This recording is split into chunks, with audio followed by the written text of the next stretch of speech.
Hi, everybody. Thank you for joining us. I know that we are the session before the concert, so we're a little lightly attended. But if you're in the back, feel free to come on up. We won't bite, and we won't get mad if you have to leave early, but definitely come on up. My name is Samantha Loveland. I am part of Microsoft now through the Yammer acquisition. I run our customer engagement organization, which is responsible for driving customer success and their use of Yammer at the customer organizations.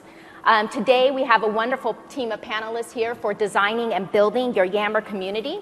But before we get started, wanted to just, by show of hands, how many of you have used or tried Yammer within your organization at all, or pretty new? Oh, good. Okay, so we have a fairly good team of people that are trying Yammer out. So we have a great group of panelists here that's going to talk to you about their journey and how they designed the community and how they went about building the community for their organization. So we have Miguel Zlot from Molson Coors. He's the solution architect and enterprise social networking evangelist within Molson Coors. We also have Sonia McNeil, the technical manager for Manhattan Associates. And then we have our very own Maria Agneva from the director of community here at Yammer. So we're going to have different perspectives, both from an internal perspective and how people run Yammer within their organization, as well as Maria with an external perspective of how she manages the Yammer community and the external team members that we have there. So why don't we get started with Miguel? Hi, everyone. My name is Miguel Zlot, and as Sam mentioned, I'm from Molson Coors. We're going to go behind it. Yeah. So Molson Coors obviously makes beer. One of our CEOs of our Canadian business unit said, beer is social, why didn't we create Facebook? So we started on our journey of sort of building collaboration through SharePoint. We brought several different distributed SharePoint sites and different intranets into one in 2009, and we called it Pub Talk. And Pub Talk was a way for our employees to identify with our brands and our news and our information in one central location. Quickly within that, we saw that people were collaborating with spreadsheets and videos and images. We were at SharePoint 2007, so it's not the friendliest thing to load video and images in, so we started seeing some issues there and saw the need that we need, to get something else. We also launched Yammer in 2009 as well. As a separate project, and what we started to see was the value of connections and the breaking down of silos across our organization. Sales would talk to supply chain, and supply chain would talk to marketing, and everybody was collaborating and becoming more aware of our brands and more aware of what we did. I, for example, in IT, really didn't know a lot about how we sold beer or how we made beer, and through the use of collaboration tools such as SharePoint and Yammer, I was able to learn more and become very interested in what my company did. I drink beer, but I didn't know really how we make beer. Yammer exploded across our company. I was Yammer #1, quickly ran around to our C-level suite and forced our global CEO to join and wouldn't leave his office until he did, and I ended up getting him online very quickly. We went to all the different other business units and said, this is a great tool, and then hundreds and hundreds of emails on invitations on joining Yammer went out, and today we sit at just over 4,000 globally in mostly what is a grassroots movement. It hasn't really been formalized in our company. We have integrated with some other applications such as SharePoint, but it's mostly been a grassroots movement. In 2012, we undertook a redesign of our portal. Yammer was embedded in 2009, early 2010. It was 2 or 3 clicks down, and if you know the rule of clicks on an intranet, it was never seen. It was me basically going there to check to see if anyone else would get there. So in 2012, we decided to rebrand Pub Talk, and we named it under one word. We wanted one word to describe what we did, and that word is cheers. So I'll probably say it a lot. What we did was we rebuilt our intranet. We called it Cheers Central. And as you can see there's a little thing called Cheers Connect, which is what we rebranded our Yammer web part. We found that people were engaged more. As they opened up their Internet Explorer browser, they were able to see the Yammer web part and engage in it. Whether they were active members or not, you still see the feeds are in there. So they could be active lurkers, not necessarily active members. We launched a little video to explain Cheers Connect, and I'm going to show you guys that video now. Hopefully, if this technology works, it'll just start. We have thousands of employees in dozens of countries across the world, and we are connected by our values, connected by our ambition, connected by our brew. And now, we're connected by one word. Introducing Cheers. Cheers defines how we will communicate with you and, more importantly, how you can connect with others across breweries, across offices, and business units around the world. At the center of it all is Cheers Central. This is the source for news, information, and the tools you need to do your job. Previously called Pub Talk, Cheers Central has been transformed to include dynamic, up-to-date global news, localized regional news, special ad space to share the hottest brand and company news, and a new interactive poll to share your views. We've also kept popular items you know and love like Team First profiles, leadership blogs, and access to the same functional company and team sites that help keep information and beer flowing. And the best part, now you can connect with team members from across the globe directly from our own page through Cheers Connect. What's Cheers Connect? Well, we're glad you asked. Known as Yammer, Cheers Connect is the name of the online community on Yammer exclusively for Molson Coors employees globally. Here you can share updates, stories and pictures, ask questions, engage with and learn about our brands, send files, propose ideas, and much more. When you join Cheers Connect, you're connecting and collaborating with employees from all over the world, from the US to Canada, to Asia, to Europe, and back again. Solve a business problem with someone you've never even met. Chat live with leaders from the business. This site is created for employees by employees, so don't be afraid to jump in and join the conversation. Cheers is also coming to you direct. Once a week, we'll take the big news and boil it down into a simple email called Cheers Express. Here, we'll link to the top news from Cheers Central and keep you in the know about important company news, policy changes, local happenings, and more. Think of it as your weekly digest sent right to your mailbox. Convenient and informative. So keep an eye out for the Cheers stamp of approval. This means it's written just for you and is Pub Talk approved, free from buzzwords, jargon, and corporate speak. And the next time you're enjoying one of our extraordinary beers with friends, remember to toast with the word that connects us all. Cheers.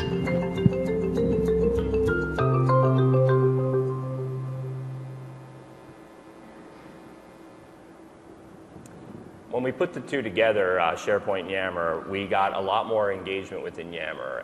Every day within the activity stream, we would see people installing the SharePoint application. So again, the lurkers or people viewing what was being said in Yammer was increasing every day. I think to date now there's 2,500 or so people that have installed the SharePoint application, and that's just bringing it from 2 clicks down up to the front page. So that really drove a lot of high engagement. We've embedded feeds into all of our project sites now.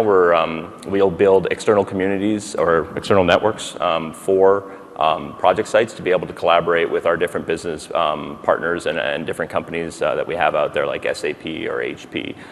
We don't want to bring them into our domain because managing their security IDs and managing their the life cycle of contractors that flow in and out of our business is just too much. So we felt that Yammer was a much better way to be able to actively manage those users.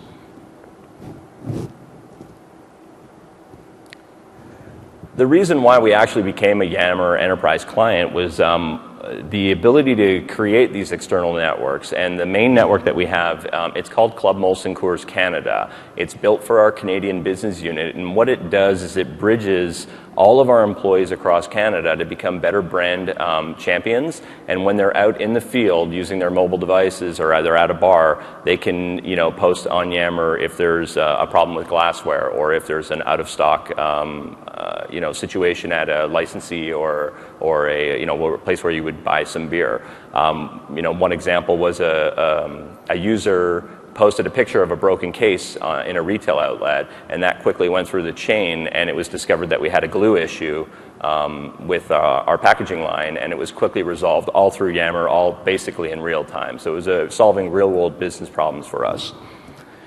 It also bridged our retirees back into the business. In the beer industry, you know, it's not a quick turnaround. People stay there 30, 40, 50 years even. And all that knowledge was locked in their heads, and they are really big beer champions. We call them our alumni. And we wanted to build something to bridge them back into our company and be able to, you know, tap into that intellectual knowledge that they have in their head. What we found was, again, managing it solely via SharePoint or solely via, you know, an intranet site with, you know, managed security became a problem for us, not only via Microsoft licensing, but just management of that security. We actually built this with Yammer 1.0, and it was still good enough and did the job to be able to extend out to our retirees who are thriving actively on there, learning about our new brands, collaborating with our employees that are still active today, and sharing knowledge every day. A little bit about how we built some groups here. We have obviously brand groups. We have, inside those brand groups, they have sort of product sell sheets. So all employees can know exactly what our sales and marketing team know. You know, the alcohol by volume content or food pairings is a big thing now. You know, food pairings is not just for wine people, it's for beer as well. We have different conferences. You can see some private groups there. So when we have a sales conference, all the salespeople can start yelling about our competition within that private group. And it's held private. And we use applications like Yammerfall to be able to display up on the big screens when we have those. We also have groups that are created by users themselves. We allow that at our network. I actively monitor if there's any duplication and then sort of direct the user, hey, there's already a group made. You might want to go into that one and continue the conversation there. So all those groups are, the structured ones are our brand groups, and Beer 101 group is to learn, if you want to learn more about beer. Those are actively monitored and those are actively updated to make sure that all of the relevant brand information is there. And I think that's it. I'm going to pass it over to Sonia. Hi, my name is Sonia McNeil. I am the technical manager at Manhattan Associates. And we started Manhattan Associates. I'm sorry. Uh-oh. And how we started, or let's just give you a little preview of what Manhattan Associates does. We are a supply chain software company. We also specialize in professional services. So we have a lot of consultants across the world in EMEA, APAC, and in the US who go out to client sites to deploy software, to deploy products, and so forth. And so one of the things, the reason why we deployed Yammer was to find ways to connect better within our organization. And how we started was through our CFO. So unlike Miguel, we started at the executive level with Yammer. One day he started, created an account, he created a network, he pushed out the email to a couple of people in the organization, and it went viral. I think a week later I got an email asking me to join a group, and I had no idea what it was. And so it started just kind of a ground truth from executive level, but he quickly structured where he got a project going from the IT internally to put aggressive marketing on the board, to create groups, to create a structure around how we can adopt Yammer through our organization. We started incorporating Yammer last year around October 2011. And initially, again, it started with the CFO sending out a simple email to a few people in the organization. And then once it went through the entire organization, especially around 3 organizations, we have our professional services, customer support services, and our R&D organization. And they needed a way to connect better with one another, especially around products, around support, around just learning who they are with the new hires. We aggressively started our campaign with marketing. We created a brand around the network, just Manhattan Associates. And it just went out with some type of marketing throughout the organization to explain what Yammer was, how we were going to incorporate an organization, how we were going to use it to connect to one another with social, with fun, plus how we could improve our productivity and performance. So within a year, we started deploying, integrating with Yammer with SharePoint. And we had a little slow adoption with Yammer and SharePoint because people already have their way of learning how to connect with one another using documents, sharing knowledge in SharePoint. But once they learned how to use Yammer, it became quickly a way to how they would connect to one another, how they would share knowledge, how they would answer questions to one another, just to get a better way to clients, especially users on the client sites, to get answers to their questions quickly. One of the things we did from Yammer and from internal organizations was how do we develop value around Yammer? And this way we created success factors. We developed an organization, a group called Lone Nuts, and they quickly showed us how, or not they quickly showed us, but we worked with Yammer to find ways to how to organize Yammer adoption around users. And up to now, November 2012, you can tell that we had 1,100 people engaged, which was a great number since we began last year because we aggressively market Yammer throughout the organization. How do we map Yammer to our business needs? One of the things, like Miguel, we acknowledged there was a gap in how we connect to our internal users throughout the organization. We wanted to break down the silos like Miguel and his organization. How do we be able to leverage our knowledge and share our knowledge across the organization? And we have these mentors, these executive designers, and so forth. And we want to find a way to how to get the users or new employees on board to quickly find the information they needed to learn about the product, and it didn't take 6 months to find out how the product was deployed, how to design the product, and so forth. So we wanted to connect people with their subject matter expertise throughout the organization. We also wanted to improve our process and how we deliver those products and that knowledge to new hires. One of the things we do quite well was we get a large number of new hires on board, but we wanted to find a way to how to incorporate that knowledge to them and not take 6 months to a year to quickly understand what their product, how to design the product, how to quickly support the product to our end users and to the clients. And it shows how to improve how quickly employees find the right information to take actions. SharePoint is still heavily used in our organization. However, there is some gap in how we can find information quickly using SharePoint. So Yammer allows us to find information quickly, answer questions. We use the question mark. I'm not sure. I noticed that a lot of people raise their hand when they use Yammer. We answer questions or pose questions to internal employees, and they use those question marks to answer questions quickly. And employees not only have to pick the phone up now to say, I'm having a problem with a product line, can you help me? They basically send out a question on Yammer and they get an answer within 5 minutes. We were a little more structured in how we utilize Yammer versus Miguel. We set up a taxonomy around how we incorporate groups. We created a group to lay out structure and naming convention around groups and how they will be utilized and created. We don't have users go and create groups. We go through a committee and they will set out a guideline how the user will create groups or how a certain support team will create the groups, and we'll use that structure moving forward. Let me go back. We have group admin guidelines. And so through our training mechanism using Yammer, we set up a structure that each community manager will go through guidelines to create the groups. And we do have multiple people who will monitor those groups and make sure they are following the guidelines, that we don't have multiple groups, that we have the right number of active members of those groups. And if the groups are not being utilized, let's say at 2 months or 3 months, we send out an email to the community manager and they will delete the group if it's no longer seeing a lot of activity.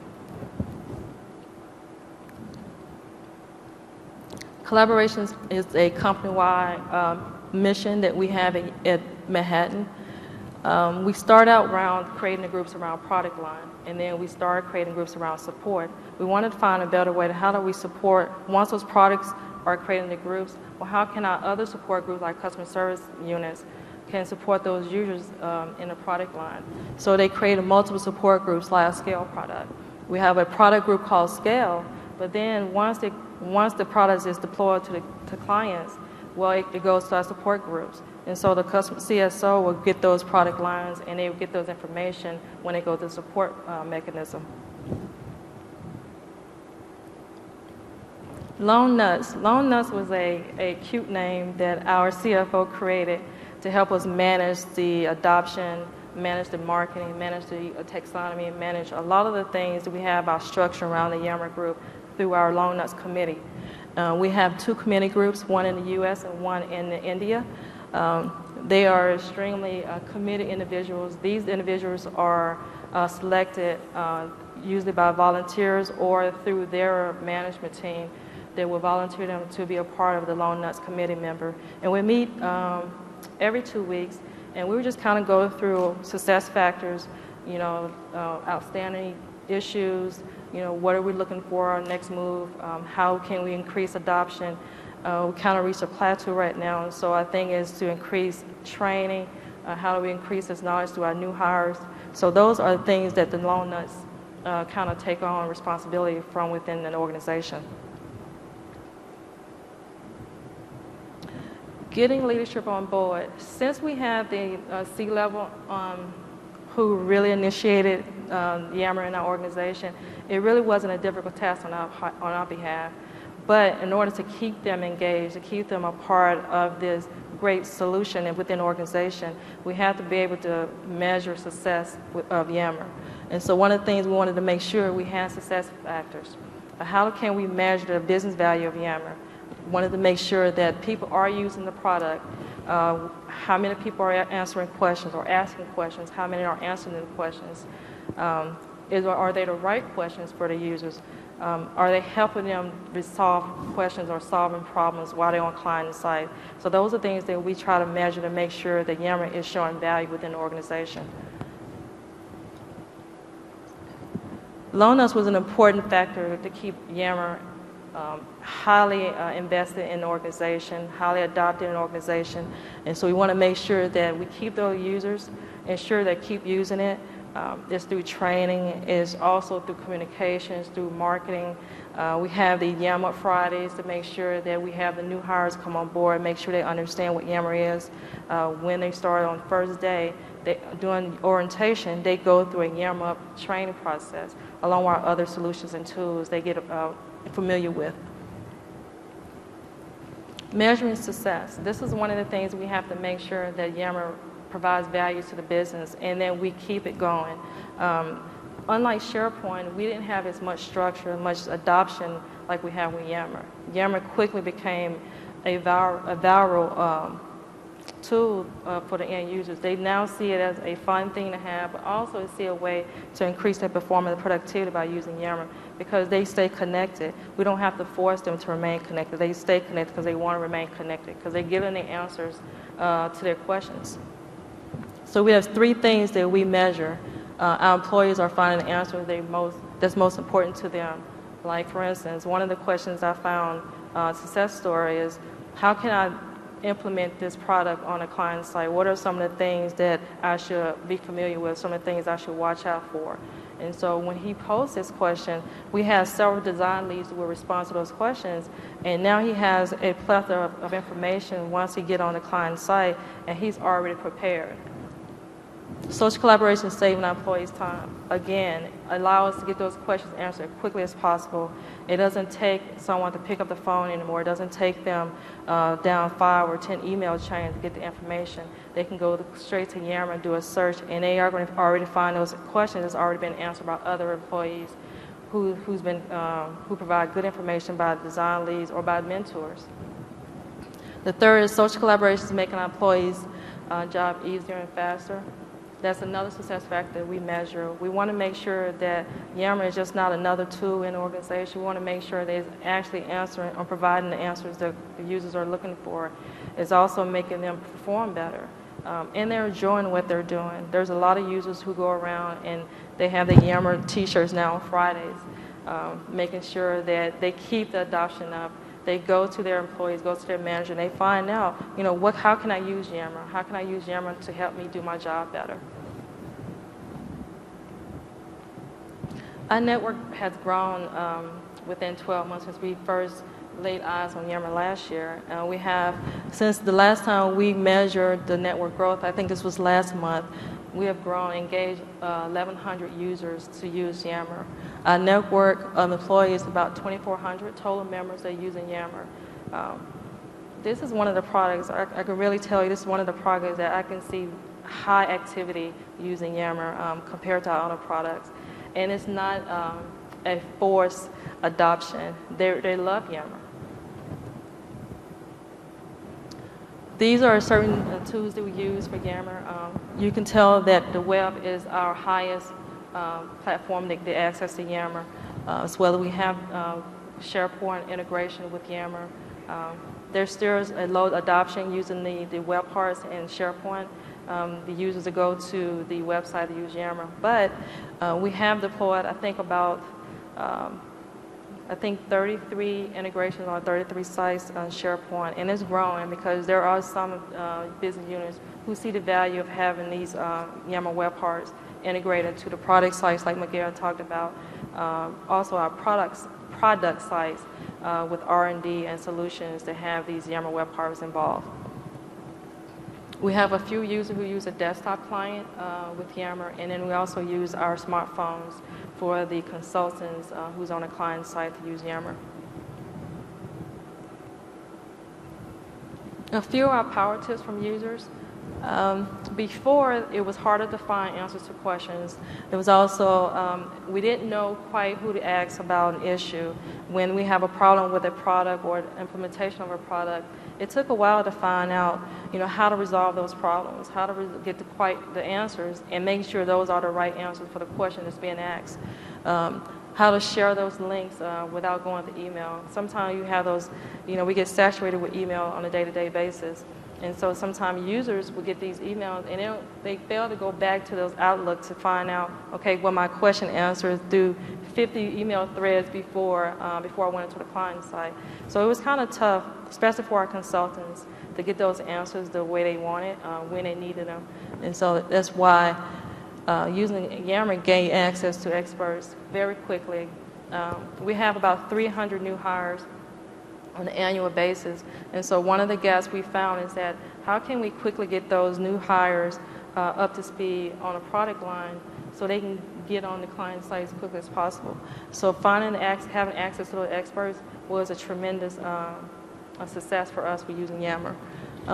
The follow feature, like Miguel had mentioned earlier, we can be able to follow, our users can follow those topics, the primary topics they think they are really interesting to solve those problems.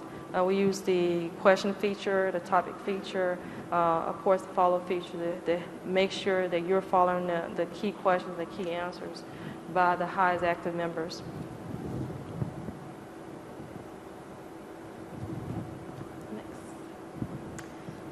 All right. Hi, Vegas. Hi, SPC 12. My name is Maria, and I have the best job in the world because I get to work with Yammer customers every day. We have some of the most passionate customers that I've ever seen.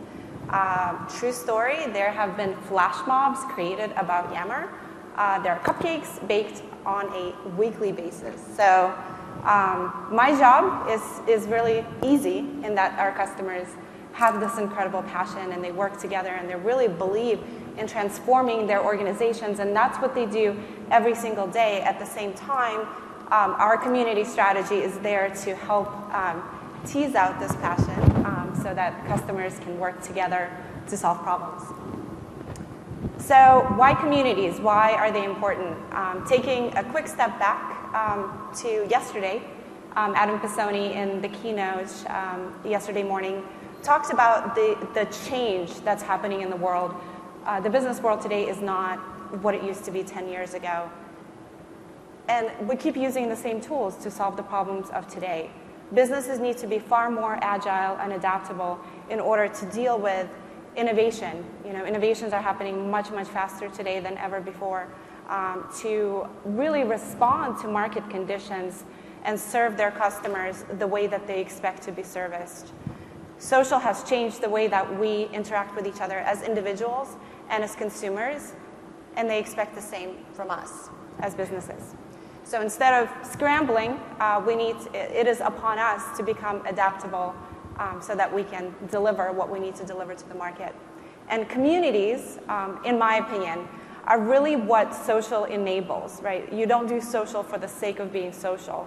Communities are the bond that binds. It's what gets people to work together and to really be invested in an outcome that's bigger than themselves, whether it's in an internal community for your job, for your company, getting people rallied around the vision, or is it a customer community helping everyone work together?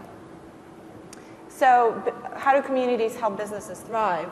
Firstly, it does help you become more adaptable. As Miguel mentioned, they were able to respond very quickly to an issue by working together.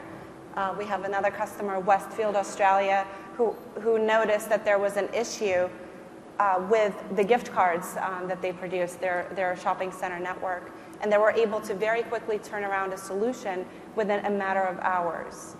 At the same time, innovation, right? Innovation is not really limited to R&D departments anymore.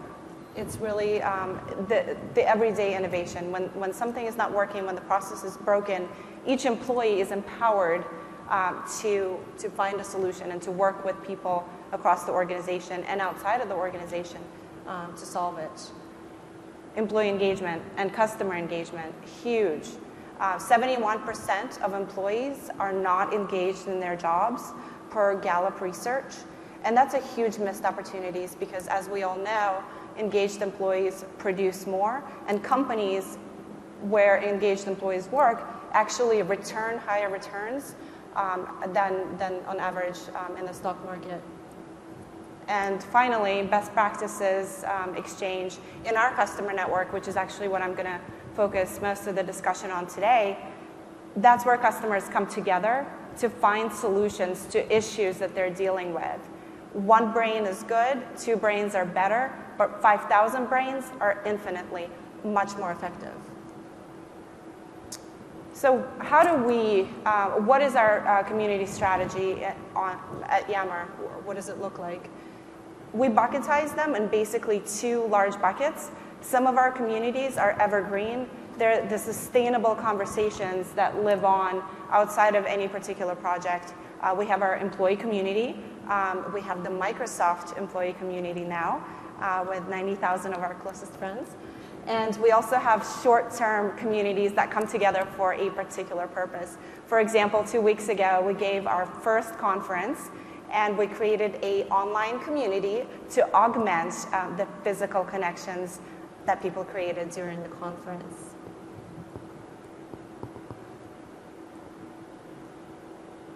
Adam Pisoni, in his talk yesterday, keep mentioning him because he's amazing. In his talk yesterday, he said that a company's Yammer network is really the manifestation of its culture. And to create a culture that allows Yammer to flourish, to really unleash the benefits of working together, you have to have the right culture. If people are afraid to share, if they think they're going to get fired for saying what they need to say, for asking the difficult questions, your Yammer network is not going to do very well. So culture is very, very central to us at Yammer, and we actually use Yammer to onboard and pre-board our employees. They get to understand how to use the product, which is really the lifeblood of our organization. They get to connect with other employees. They get to learn about the company, but they also get to observe and be part of a culture from the day that they get onto Yammer before they start working. Really powerful. If you have an opportunity to really get your employees together, before they join the company, this is where the behaviors get modeled. In our customer network, so we work internally effectively together as employees. We also work with our partners, our customers, our developers in the same fashion. Our product is community, right? It's what community enables. It's working together. It's the business value that community provides. And so we have to do that with our customers as well. We increase the line of vision that customers have within each other and from us to them. Advocates are born. People are able to solve their problems faster.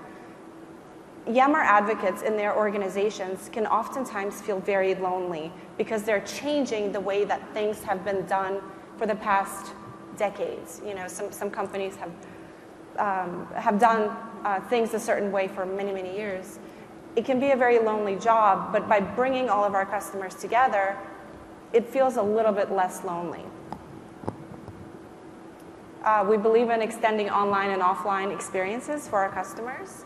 And as I mentioned, we have a Yammer Yam Jam network for our conference that we held two weeks ago. Great way to really augment the experience that people have in person.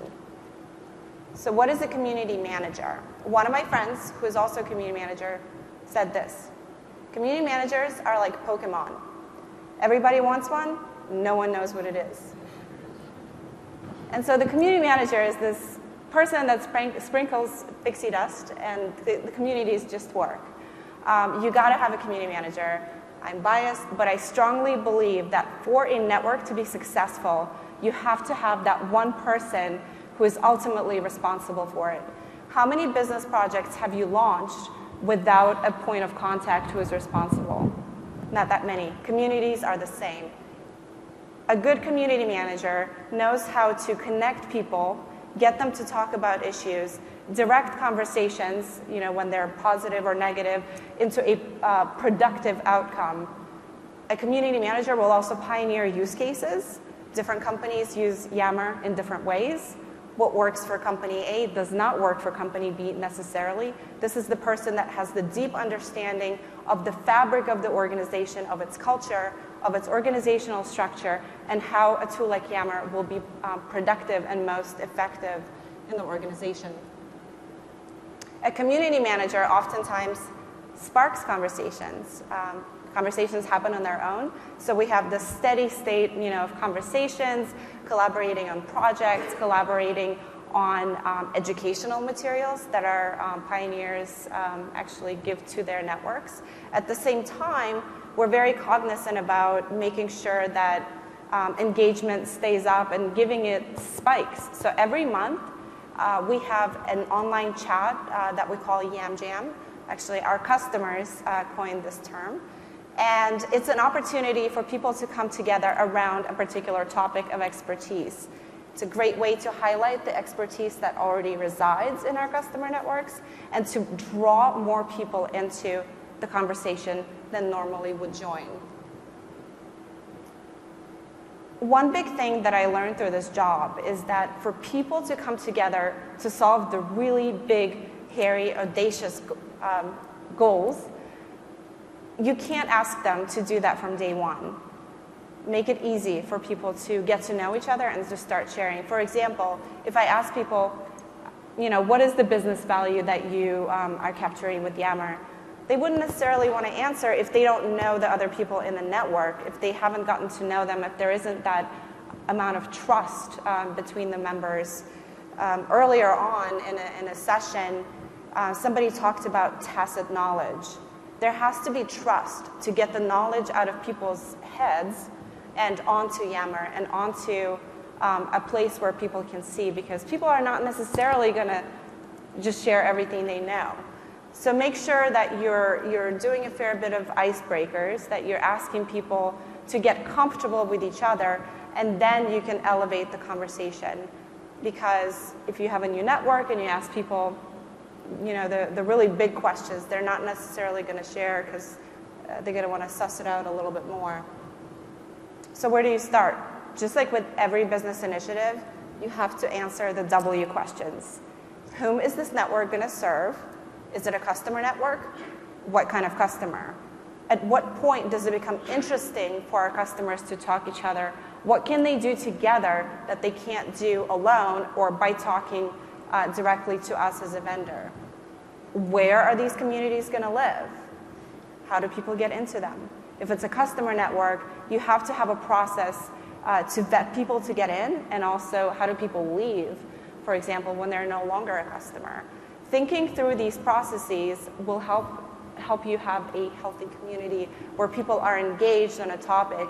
You want to bring people together that are similar enough to where they can find a common language, but you do want them to have differences, creative differences, so that they can, through creative tension, that they can create problems that are much more interesting that they would create on their own or with people who are just like them.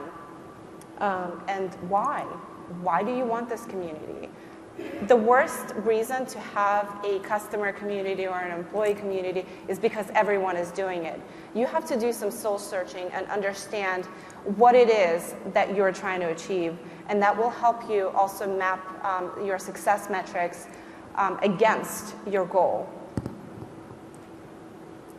And to close, finally, some steps for a healthy community. As I mentioned before, how people get in and out of your community is actually really, really important. It's something that a lot of people don't think through very carefully. If it's an employee community, obviously everyone gets to come in. When you first launch a community, think through what the core experience is going to be for a new member. Invite a core group of people. Make sure that they're aligned with you on the vision of this community. And those are the people whose behaviors will be watched by new entrants into the community. So if you do it well with your initial sort of core member, if you do a really good job of evolving best practices in that community, you won't have to do a ton of community management or crisis management later, because people observe and watch and see how people are in a community, and they want to do the same thing. So it's really, really critical as you're building your community. Structure. So Sonia talked about the group structure that they have and the governance around group creation. It's very important to give people spaces in which they can come together with other people like themselves. So for example, in our customer network, we have vertical groups, Yammer in retail, Yammer in healthcare, so on and so forth. We also have spaces for experts and for newbies. This is something I've learned. They don't always like each other because the older members think that the new members ask really stupid questions, which is not true. I think it's really, really productive to have the new members and the old members working together because they bring something to the table. But again, you want to give them an opportunity to have their own spaces. Think through the topical direction that each group can take, but also make sure that people can talk to each other and really not get into their own silos and never get out of them. Make sure you develop a new user experience. What do you want people to do when you come into the community? Have you trained them? Have you explained to them what the groups are? Have you encouraged them to create their own groups? Have you taught them how to search so that they're not asking the same question over and over? Think through how you will help members to also connect with other members like themselves. Make it easy to share. That's really important, right? By creating a group structure, people will understand, where certain content goes, but also, again, make it easy to share, right? Start with icebreakers, get people comfortable talking to each other. And make sure that you are giving people an opportunity to really adjust their thinking into this working out loud concept that it's a behavior change. It's a departure from how we are used to working together, how we're used to working with our customers and with each other. So be patient. As a community manager, I oftentimes want certain things to happen right away, but then I have to pull back and it's going well. We have to do a little more. So with that, I think I'll turn it over to Sam because it's time for our panel. Okay, great. So thanks, Miguel, Sonia, and Maria for that. I have a number of questions that I've got here, but I also wanted to turn this over a bit to the audience and make this more interactive as well. So if you have any questions, please feel free to step up to the mic. Or if you have a loud voice, I'll try to hear it from here. It's a little hard to hear over here. And ask the question, and then we'll repeat it. So if you do have any questions, raise your hand or go up to the mic. Any takers first? Okay.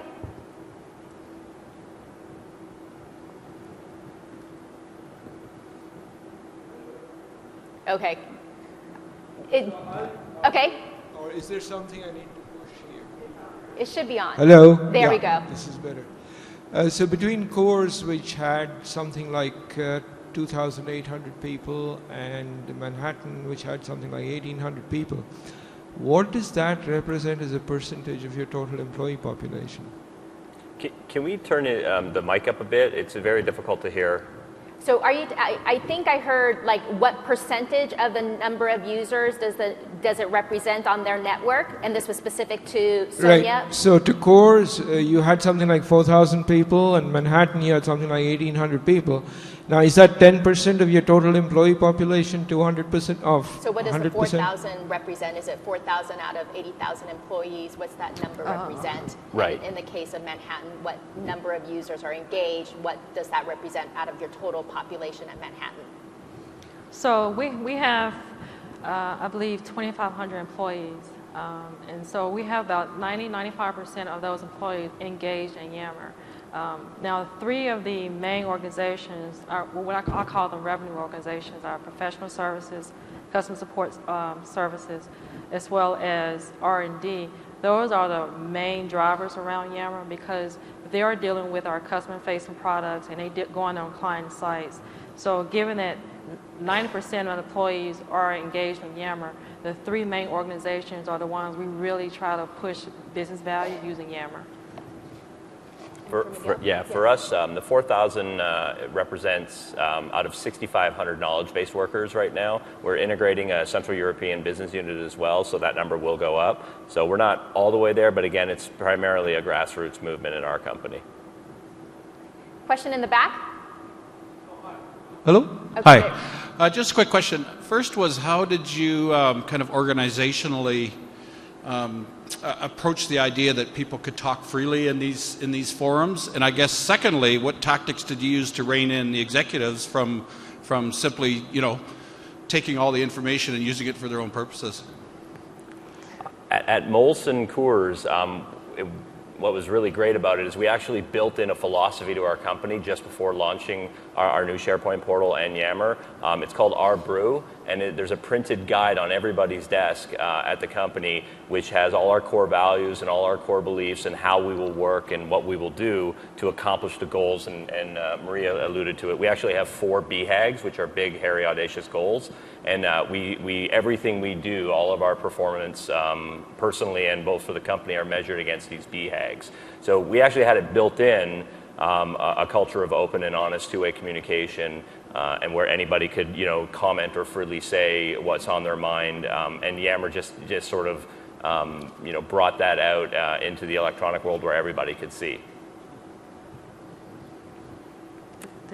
Any other questions from the audience? Okay. How do you guys promote business versus fun content? I'm struggling with that right now, and I've created a social scene type group, but I don't want to turn people's lights out. Okay, so the question is, how do you promote business versus kind of social or more the water cooler effect? When we first started, we were pushing to have fun with Yammer. It was more around social collaboration versus business. And then when we started putting structure around Yammer, that's when we started encouraging them to use Yammer more so for business versus fun, even though we have 30% fun that we're promoting, but 7% we want it to be business value. So we try to have that balance. We try to do aggressive promoting around profiles, add your expertise, add a picture so people can know who you are. And then, we have these certain groups where you just can, chat about anything that you would like to chat about will be centered in these certain groups. But we have these other structured groups around business. At Molson Coors, we're a beer company. I mean, there's not much that's not social at our company, so it was pretty easy. It's a lot of social, but we're promoting brand events that we do, or we're promoting food pairings that we've done, or we're promoting retail display cases. So it's all fun stuff, like during our when there was a hockey season. Last year, we built NHL displays out of our cases that spelled NHL, and everybody posted them on Yammer, and people spawned ideas. So almost everything we do on Yammer has a social aspect to it just by the nature of our business. I'd also add that social banter is actually really healthy. I would look at it as a component of your community. If you want people to get to know each other and to really trust each other, You can't do that without social interactions. People don't go to work as robots and just do work. People have always talked around a water cooler. They have gone to the pub to get a beer together. It's the same behavior, just a different medium. You have to have both. If you tell people that they can't be social, guess what? They're not going to want to use it. Social media and enterprise social networks are different in that people don't have to share. It's a strictly opt-in behavior, and if you want people to share, if you want this to be a community, a place where people come to get work done, they have to want to come there. So. Fastest way to ruin a social network is to tell people not to post something there. We've pulled down 2 posts in our entire, and we've been a customer of Yammer since 2009, and we've pulled down 2 posts, and that was more due to a global understanding of one phrase in one country means something completely different in another country. So it wasn't for the fact that it was inappropriate or anything, it was just somebody could have taken it the wrong way, or it meant something different to another person in another country. So we leave everything up there. I'd encourage you to create a social group so that the people who are going into groups for business value and to collaborate on projects, that way they're not getting the social stuff when they don't want to. This way people can subscribe to different groups and get what they need. So if they want to be social, if they want to meet up with other people in their area, they have the opportunity to do so. And that's the philosophy we use, to have fun. Regardless of what you do, have fun with Yammer. Question from the audience? I have a question specifically about emails.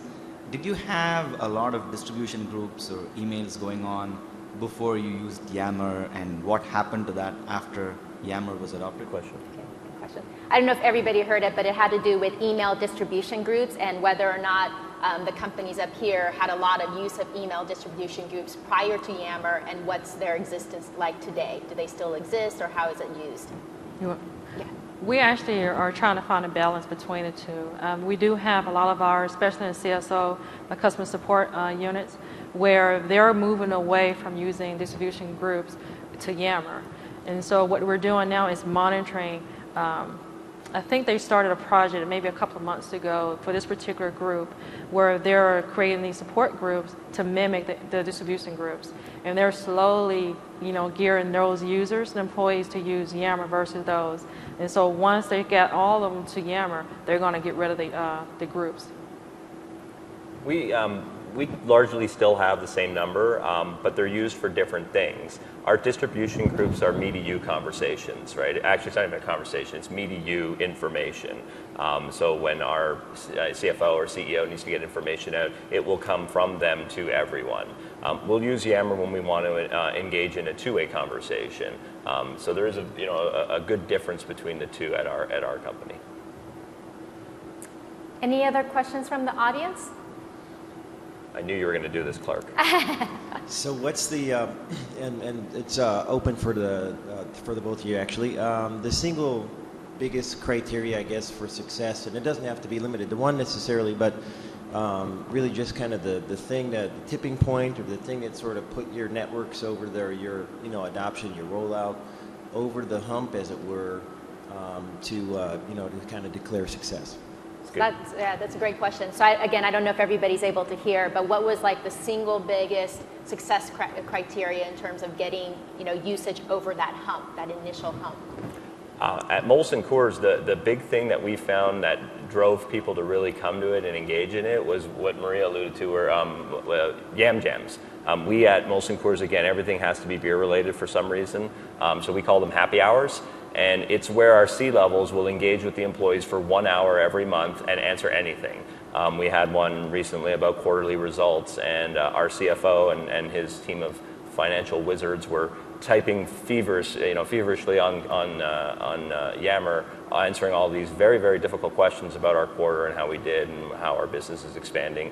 And they absolutely hated and loved it. They hated typing it. They never really typed that much in their careers, but they loved the engagement that they got from employees that they had no idea were even out there. I think that was a big part of it, but I think another part is having the community managers really engage, really pushing the adoption of using Yammer in their day-to-day activities in their job. Without that, I think it would have been a slow adoption. Also, the Lone Nuts, our committee, around understanding what Yammer is, what the purpose of using Yammer, how to incorporate Yammer into their day-to-day activities at work, but also how to engage their employees, how to make it fun for them to use Yammer without them feeling like they're being forced to communicate through Yammer. Because initially there was a kind of division within the organization, especially on the IT side, because it wasn't driven by us. It was driven by the CFO, of course. And so we didn't have a chance to understand how to use Yammer and how to incorporate, how to push it on the IT side, but so it became a more of a business-driven option. And so having the business, having community managers, having executives involved heavily kind of took it over the top for us. Great. Any other questions from the group? Okay.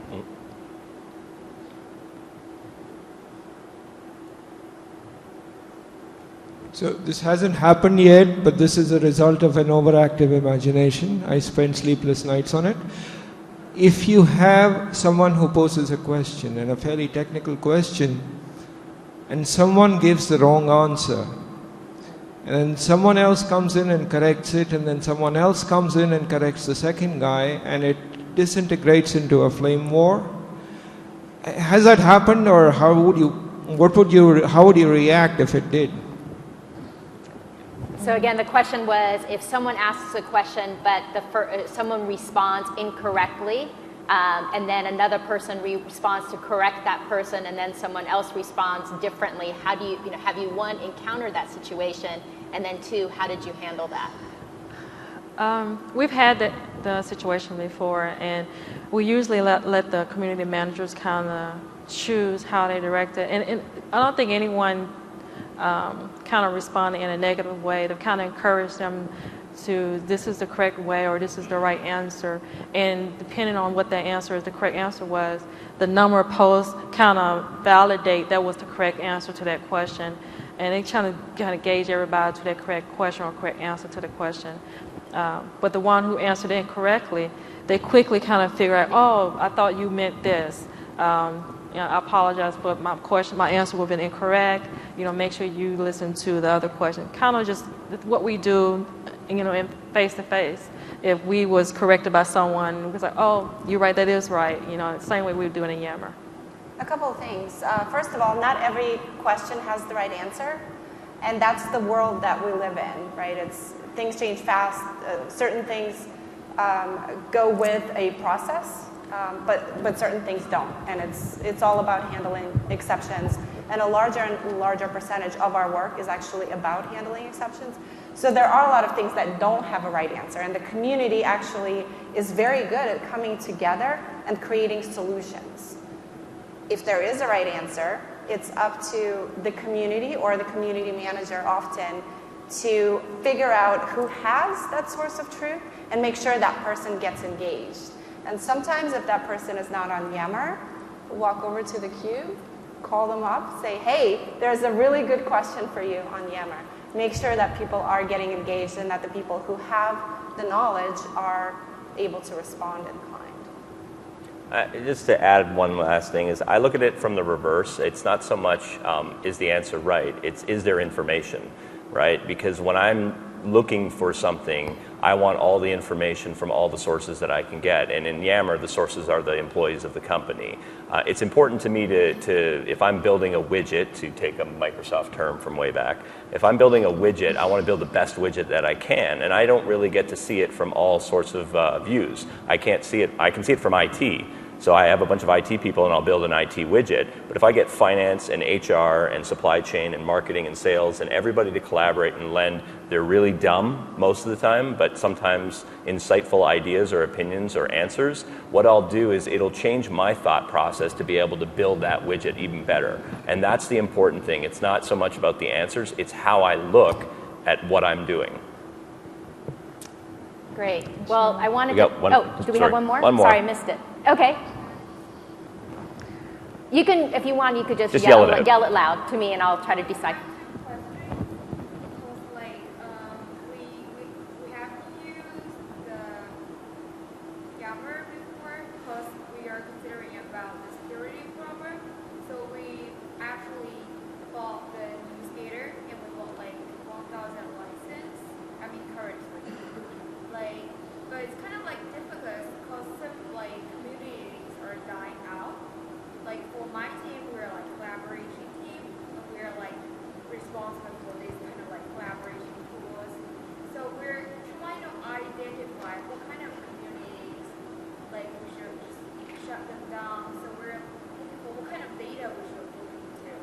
I mean, like, some people say, like, numbers of the posts, but we need, like, more. So are you Which Michael asking, are mentioned. you trying to shut down networks on your, No, like, I'm sorry. we have, like, 30 communities. Uh-huh. But like some community managers, they are not like manage well of their community. Okay.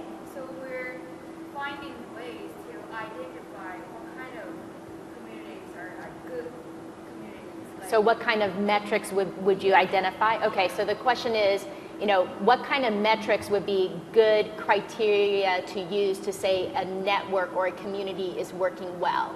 So are there certain metrics, and I know Manhattan has quite a number of metrics. What do you determine to be kind of a good community? kind of very kind of close to help us. I think in the future, like maybe like data reports, Some of the metrics that we capture is the number of posts per user, who is the most active poster, is the group being utilized, are those dead groups, how many members are a part of that group. I mean, there are so many metrics that we kind of capture to figure out if the network is healthy, and also to determine the adoption of the network. Because right now, our adoptions were really high when we started, but we kind of hit a plateau now. So now we're thinking about, okay, what else can we do? So we look at training. Training, we also capitalize as a metric. How often are we training our new hires and also our existing users? Because there's a lot of knowledge for our mentors, for our design leads, and so forth. And so we use that to determine, how the knowledge is being funneled through Yammer. I mean, there's so many different metrics that we... that's what I'm struggling with. Because there is all of data. I don't know like which are key data for me. So I think, some other things to think about is not just, the number of users, the number of posts that are happening to a particular group, but, think about what are some of the business challenges that you're facing within your organization just in more general terms, and then how best do those communities help support those networks, and are they successful in achieving those? So maybe looking at it more from a business challenge, business value perspective, and not just adoption and how engaged users are within those networks. Yeah, also another question, you mentioned like we need trust like among like community members so that can like engage better. Well, like sometimes we have communities that are like for international employees. So they might come from Asia, they might come from Europe, they come from US, but sometimes they can't meet, some they know each other, they trust each other. But like some people, they just never got the chance to meet each other. So do you have any suggestions for this ice break for, bring these people together? So the question is around, how do you build trust amongst individuals that may not have ever met face to face, but building that trust within your community or your particular group? And I think we're going to have this be the last question to wrap things up. Sure. So that's the reality in a lot of multinational corporations, is that you may be working alongside with people on email or on the phone that you've never met before. And so Yammer and other enterprise social networks actually give you an opportunity to meet without ever having to meet in person. So I think having icebreakers is actually healthy because it allows people to sort of see what other community members are all about. Getting work done together, being driven by a common purpose, does build trust. And sometimes you do have to work with someone in order to figure out how to work more effectively with them. So having groups within Yammer that are project-based, really sort of going deep with someone, getting stuff done, that's really important. I would say Yam Jams or any kind of event that can bring everyone together around a discussion point that's important to the whole company, for example. It's like, what is the future of the company? Or getting your executives on board is also really important because they help model the behaviors that we as members and as employees exhibit. So that's really key too.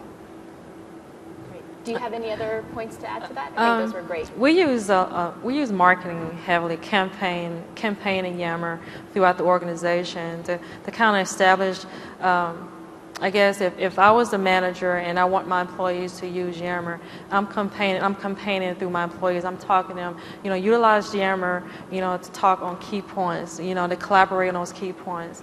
It's kind of almost get to know me through Yammer, and I'm encouraging them to know me through Yammer, uploading profile pictures, exposing my expertise through Yammer, just using those as connection points with everybody throughout the company, because now, like you, a lot of my counterparts in India and EMEA, I didn't know, but now because I have a picture on Yammer, now they know me now, they're sending me email like, hi Slam, my name is X, Y, and Z, I'm doing X, can you help me with this? Because now they know what I work on, they know that who I am without me having to pick up the phone now. Great. Well, thank you, audience members, for attending this session today, and thank you to our panelists. Thank you. So.